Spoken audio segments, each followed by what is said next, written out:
ராமாயணம்னதும் நமக்கு உடனே ராமர், சீதை, ராவணன், அப்புறம் ஹனுமன் இதெல்லாம் தாண்டி அவங்க கட்டின அந்த ராமர் பாலம் இதெல்லாம் தான் ஞாபகத்துக்கு வரும், கரெக்டா? ஆனா அந்த பாலம் கட்டும்போது நடந்த ரொம்பவே சுவாரஸ்யமான, அதிகம் யாருக்குமே தெரியாத ஒரு மர்ம கதையை பத்தி தான் நாம இன்னைக்கு பார்க்க போறோம். வாங்க அந்த காணாத அத்தியாயத்துக்குள்ள போகலாம். சரி, வாங்க நேரா கதைக்குள்ள போயிடலாம். வானர படையே குழப்பி திகச்சு போக வச்ச ஒரு கேள்வியோட தான் நாம ஆரம்பிக்கணும்.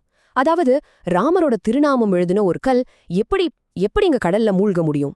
யோசிச்சு பாருங்க. இது வெறும் கல் மூழ்கிற விஷயம் கிடையாது. அவங்களோட பக்தியே ஒரு பெரிய கேள்விக்குறியா மாறிடுச்சு. வாங்க அது எப்படின்னு பார்க்கலாம். சும்மா ஒரு நிமிஷம் கற்பனை பண்ணி பாருங்களேன். வானரப்படை வீரர்கள் ஒவ்வொருத்தரும் முழு பக்தியோட ஜெய் ஸ்ரீராம்னு முழக்கமிட்டுக்கிட்டே ராமர் பேர் எழுதின ஒவ்வொரு கல்லா கடல்ல போடுறாங்க. அந்த கற்கள் எல்லாம் அப்படியே அழகா மிதந்து இலங்கை போறதுக்கு ஒரு பாதையே உருவாக்குது. ஆனா திடீர்னு அங்க ஒரு பெரிய சிக்கல் வருது. அவங்க போடுற சில புனித கற்கள் மிதக்கிறதுக்கு பதிலா ரொம்ப மர்மமா கடலுக்குள்ள மூழ்கி போயிடுது. அவங்களுக்கு ஒண்ணுமே புரியல. பெரிய அதிர்ச்சி. இது எப்படி சாத்தியமாகும்? நம்ம பக்தி குறைஞ்சு போச்சா, இல்ல இதுக்கு பின்னால வேற ஏதாச்சும் சூழ்ச்சி இருக்கான்னு ஒரே குழப்பம். இந்த மாதிரி ஒரு இக்கட்டான சூழ்நிலையில தான் வானரங்களோட அரசனான சுக்ரீவன் ரொம்ப கவலையோட ஹனுமான் கிட்ட ஓடிப்போய், அனுமா, நாம போடுற ராமர் பேர் பொறிச்ச கற்கள் எல்லாம் கடலுக்குள்ள மூழ்குது அப்படின்னு சொல்றாரு. இப்போ இந்த மர்மத்தை கண்டுபிடிக்க வேண்டிய முழு பொறுப்பும் நம்ம அனுமன் கிட்ட வருது. நம்ம தேடலும் சரியா இங்கேந்தான் தொடங்குது.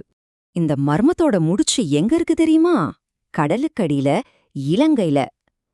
சரி, வாங்க நம்ம கவனத்தை இப்போ ராவணனோட கோட்டையான இலங்கைக்கு திருப்புவோம்.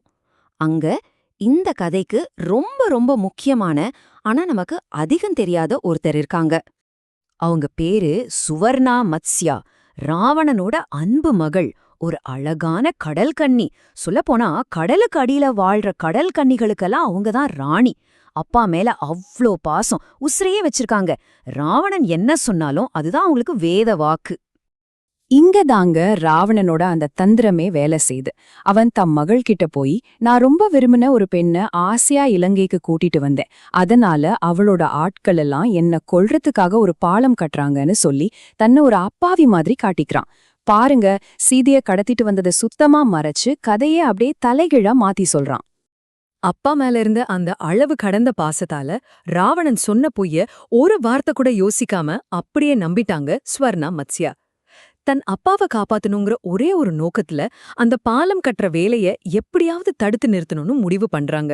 ஆனா பாவம், அவங்க தடுக்க நினைக்கிறது தர்மத்துக்கு எதிரான ஒரு வேலைன்னு அவங்களுக்கு தெரியல. இப்போ பிரச்சனை என்னன்னு நமக்கு தெரிஞ்சிடுச்சு.